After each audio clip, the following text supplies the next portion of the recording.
过来消息来看，有民进党的立委指控讲，甲民众党立委吴春霞有关系的公司，计共摕到政府11亿的标案，无立意回避。台北地检署经过侦办咯，吴春霞今仔嘛发出3点的声明，强调讲伊有信心接受检验。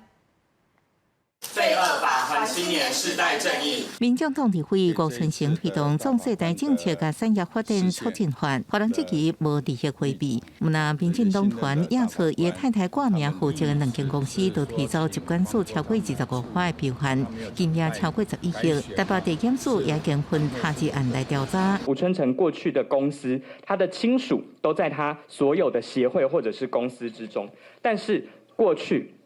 5、6、7、8、9社会企业也是他的关系企业，竟然还是申请了这个商标。那他的说法是应该要来杜绝其他不孝的使用，可是这个不孝的使用、不适合的使用如何认定，也是他或他的亲属来认定。在过去这1整年当中，相关公务人员还有相关法规范，其实都写得非常的清楚。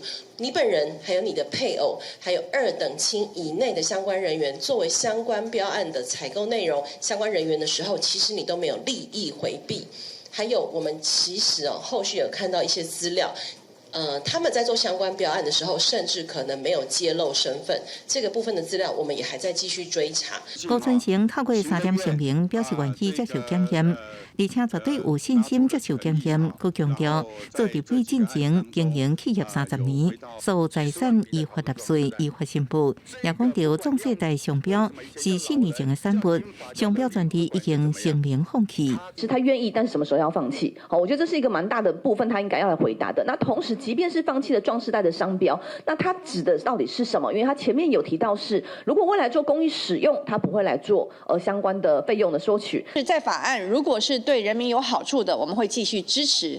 但是如果这里面有任何的政党或者任何的个人从中图利的话，我们也会尊重就是司法该办就办。时代力量呼吁民众联署废止这个恶法，行青年政绩。国民党是强调尊重司法调查。 暗哥希望好的法案也先继续支持。